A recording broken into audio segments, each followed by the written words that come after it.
Wassalatu wassalamu ala asyrafil anbiya'i wal mursalin wa ala alihi wa sahbihi wa man tabi'ahum bi ihsan ila yaumiddin. Amma ba'd. Jemaah salat maghrib yang rahmati Allah, alhamdulillah bersyukur kita kepada Allah tabaraka wa taala. Salawat dan salam kepada Rasul sallallahu alaihi wasallam. Kita berdoa kepada Allah ya, semoga saudara kita yang sedang diuji oleh Allah dengan sakit ya, supaya segera diberikan oleh Allah kesembuhan dan dijadikan sakit yang menimpanya menjadi salah satu penyebab ya penghapus dosa dan menjadi penyebab diangkat derajatnya yang lebih tinggi di hadapan Allah tabaraka wa taala. Jemaah salat maghrib yang rahmati Allah, Al-Imam Muslim dalam sahihnya menyebutkan satu kisah dari Abu Sa'id Al-Khudri. Abu Sa'id Al-Khudri radhiyallahu anhu adalah salah seorang sahabat Nabi yang mulia. Abu Sa'id Al-Khudri mengatakan bahwa kami pernah keluar ya, melakukan perjalanan bersama Rasul sallallahu alaihi wasallam ya. Tentunya Rasulullah adalah pribadi yang cukup bersahaja, cukup akrab ya dengan sahabat-sahabatnya ya. Sehingga kalaupun beliau melakukan perjalanan, beliau sering mengajak ya teman-temannya, sahabat-sahabatnya untuk melakukan perjalanan bersama. Maka kata Abu Sa'id Al-Khudri, di tengah perjalanan ketika kami istirahat, datanglah ya seorang musafir dengan menunggangi tunggangannya dan selanjutnya berhenti bersama kami dan mulailah dia ya melihat ke kanan dan ke kiri. Maka melihat hal itu, kata Abu Sa'id Al-Khudri, Rasulullah SAW ya langsung paham ya bahwa orang ini sedang membutuhkan bantuan ya. Maka Rasulullah SAW pun mengarahkan sahabatnya, kata Abu Sa'id Al-Khudri, dan Rasul SAW pun mengatakan, man kana lahu fadlu zuhrin falya'ud ala man la zuhra lahu wa man kana yani lahu fadlu zadin falya'ud bihi ala man la zada lahu. Kata Abu Sa'id Al-Khudri, maka Rasulullah pun mengingatkan kami karena tahu ada orang yang membutuhkan bantuan. Maka kata Rasulullah, wahai para sahabatku, siapa yang memiliki ya keluangan tunggangan, mungkin ada angkutannya yang masih bisa muat ya. Kata Rasulullah, maka hendaklah dia membantu ya saudaranya, berikan tumpangan untuk saudaranya. Dan siapa yang memiliki kelebihan makanan ya atau minuman, maka hendaklah dia juga berbagi kepada ya saudaranya. Bahkan kata Abu Sa'id Al-Khudri, fadzakara min asnafil mali ma zakar. Dan Rasulullah terus menyebut-nyebut ya benda-benda lain. Maksudnya apa saja yang bisa kalian bantu, maka bantulah ya saudara kalian. Sampai-sampai karena banyaknya beliau menyebutkan ya peluang-peluang atau bantuan-bantuan yang bisa diberikan kepada saudaranya, maka kami sampai berpikir bahwa kalau ada sesuatu yang lebih dari kami, maka kita tidak boleh memilikinya kecuali kita infakkan. Ya, ini menunjukkan betapa memang Rasulullah SAW memotivasi, mengingatkan para sahabatnya itu agar tidak pelit ya dengan apa yang dia miliki, terutama dengan kelebihan-kelebihan yang dia miliki. Hendaknya berbagi ya bersama saudaranya. Terkhusus lagi ketika di dalam perjalanan. Ya, yang kadang-kadang sebagian orang kehabisan bekal ya di dalam perjalanan. Ya, maka hendaknya kita punya kepedulian ya dengan orang-orang yang berada di sekitar kita. Apalagi kalau kita lihat adalah mereka dari kaum muslimin ya. Apapun organisasinya, apapun latar belakang pendidikannya, kalau kita punya kelebihan, ya maka hendaknya kita tidak pelit ya dengan kelebihan-kelebihan yang kita miliki, baik berupa makanan, ya berupa minuman, ya atau mungkin ketika di dalam perjalanan umpamanya berupa ya bensin barangkali bahan bakar, ya atau ban serap atau apa saja yang bisa kita bantu, maka kata Rasulullah hendaklah dia ya membantu.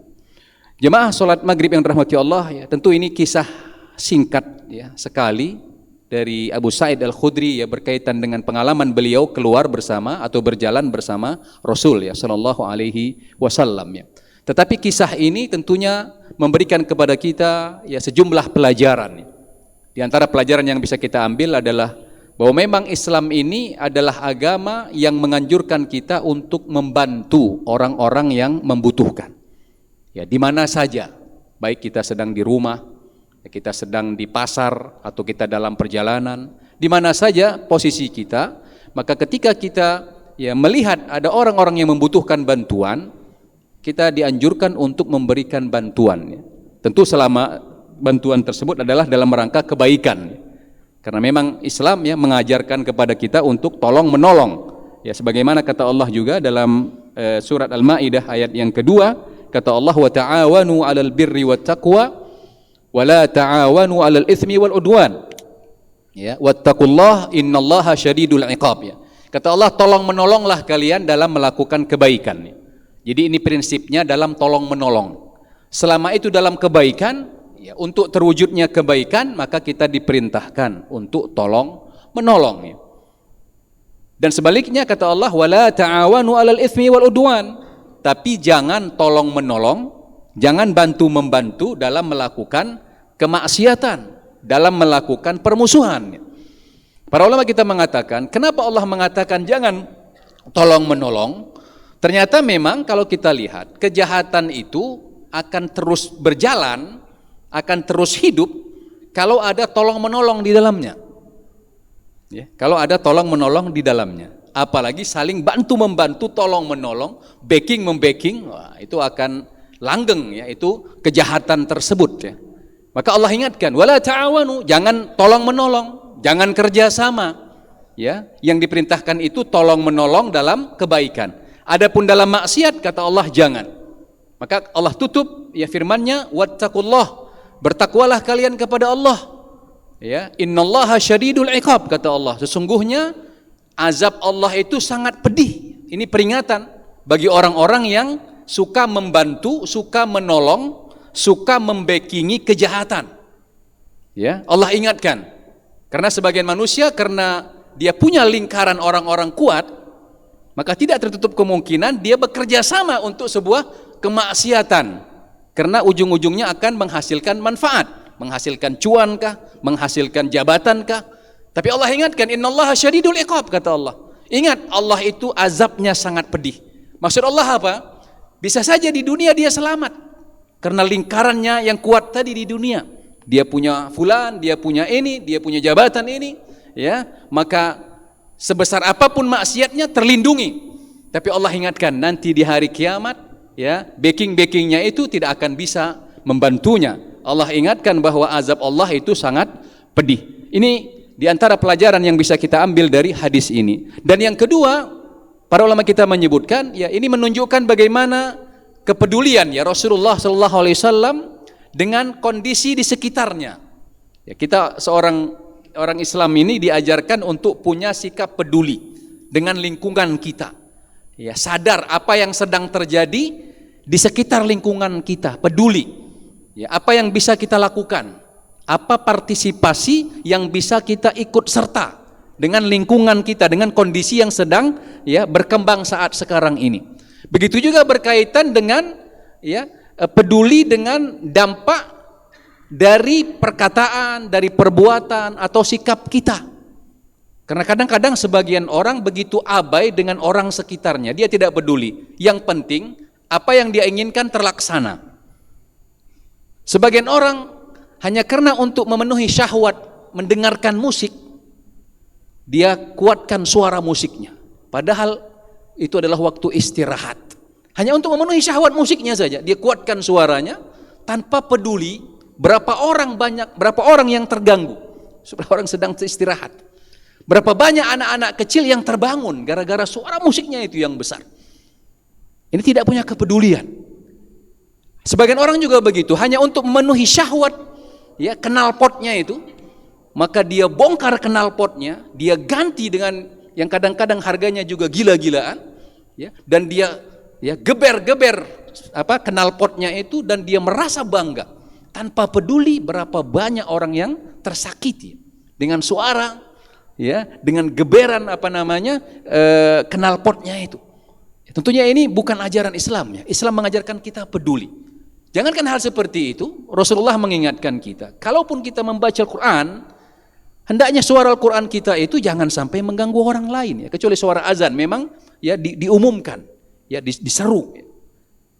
Adapun membaca Al-Quran itu hak kita. Kita tidak melarang orang baca Al-Quran. Tetapi ketika suara baca Al-Quran kita itu mengganggu orang lain, katakan pada waktu istirahat, ya, sudah jam 10 malam, apalagi kita tinggal di perumahan barangkali yang rata-rata besok mereka harus jam 7, setengah 7 itu harus sudah berangkat. Ya, kita hargai mereka. Bukan melarang membaca Al-Quran. Silakan baca Al-Quran tapi pelankan suaranya. Ini urusan baca Al-Quran. Bagaimana kalau memang knalpot yang memang pada dasarnya menggeber-geber itu tidak boleh, apalagi sampai mengganggu orang lain. Suara musik yang dilakukan sebagian orang yang itu menyakiti orang lain, mengganggu orang lain. Tentu ini bukan bagian dari ya ajaran Islam. Termasuk juga kegiatan-kegiatan yang lain. Saya sering memberikan permisalan dengan ya menghisap rokok. Di antara salah satu kesalahannya penghisap rokok itu apa? Kurang kepedulian dengan orang sekitarnya. Berapa banyak orang yang terganggu dengan asap rokoknya, dengan bau rokoknya. Kalau kita boleh katakan, wahai para suami yang merokok, coba tanya istri Anda, terganggu tidak dia dengan bau rokok itu? Saya yakin sangat terganggu. Coba tanya anak Anda, terganggu tidak dia dengan bau rokok tersebut? Belum lagi dampak yang ditimbulkan dengan sekitar. Maka menghisap rokok ini punya konsekuensi serius ya. Selain ya merusak orang yang merokoknya, juga tidak punya kepedulian dengan orang sekitarnya. Bahkan sekarang hampir-hampir yang terjadi apa? Orang yang tidak merokok diharuskan memahami orang yang merokok. Seharusnya terbalik itu. Seharusnya orang yang merokoklah yang memperhatikan orang sekitarnya yang tidak merokok. Jangan sampai mengganggu perbuatannya itu. Ya, jangan sampai menimbulkan hal-hal yang tidak baik ya. Ini juga pelajaran yang bisa kita ambil dari apa yang dilakukan oleh Rasul ya sallallahu alaihi wasallam. Maka kita lihat Rasulullah itu orang yang sangat peduli dengan orang-orang yang berada di sekitarnya. Maka kata Rasulullah, al-muslimu man salimal muslimuna min lisanihi wa yadihi. Orang Islam yang benar agamanya itu adalah orang yang orang-orang sekitarnya itu merasa nyaman, merasa tidak terganggu dengan perkataannya ataupun dengan perbuatannya. Maksudnya apa? Ketika perbuatan kita mengganggu kenyamanan orang lain, apalagi sampai membahayakan orang lain, itu menunjukkan berarti ada masalah ya, pada diri kita yang tentunya kita perlu koreksi. Ya, tidak perlu, jangan sampai menunggu teguran orang lain. Jangan sampai ada orang yang terzolimi ya. Karena masalah terzolimi ini masalah yang berat. Rasulullah SAW pernah mengingatkan siapa yang pernah menzolimi saudaranya, apapun bentuk kezoliman yang dia lakukan, baik dengan perkataannya barangkali, ya, yang menjadikan saudaranya terzolimi karena fitnah yang dia lakukan, atau perbuatannya tadi dengan suara, ya, seharusnya saudaranya itu sedang waktu istirahat, tapi terganggu saudaranya itu. Ya, atau dengan perbuatannya asap rokoknya tadi, betapa terganggu saudaranya, bahkan kadang-kadang bisa membahayakan dia. Kata Rasulullah, hendaklah dia menyelesaikan urusan kezoliman tersebut di dunia ini. Kenapa? Kata Rasulullah, sebelum nanti di akhirat tidak lagi berlaku ya permohonan maaf, tidak lagi berlaku uang dan harta. Ya, kezoliman yang terjadi di dunia ini, yang tidak diselesaikan di dunia ini, maka nanti akan diselesaikan oleh Allah di akhirat. Ya. Rasulullah pernah menyebutkan nanti pada hari kiamat Allah akan memanggil kambing yang bertanduk dengan kambing yang tidak bertanduk. Kenapa? Karena kambing yang bertanduk ini pernah menanduk kambing yang tidak bertanduk. Ini sebuah kasus. Mohon maaf, ini antara binatang. Tapi Allah akan selesaikan itu. Bagaimana kalau kasus antara manusia? Jadi jangan merasa aman kalau kita pernah menzolimi orang lain, apapun bentuk kezoliman itu.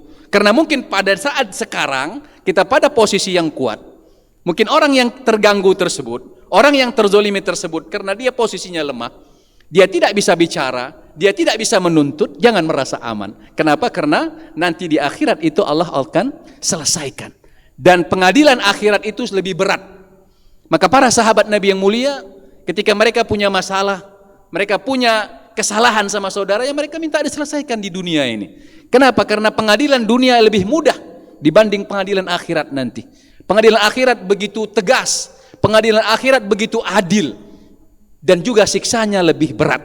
Oleh sebab itu, ya menjadi perhatian bagi kita sekalian, ya mari kita wujudkan ya kepedulian diri kita, jangan sampai ya perbuatan kita, kegiatan kita yaitu dapat menzolimi orang-orang sekitar kita, yang ini nanti bisa dituntut ya oleh Allah Tabaraka wa Taala ya ketika kita masuk ya ke pengadilan akhirat. Demikian beberapa pelajaran yang bisa kita ambil, semoga bermanfaat. Subhanakallah wa bihamdik, asyhadu an la ilaha illa anta, astaghfiruka wa atubu ilaik. Wassalamualaikum warahmatullahi wabarakatuh.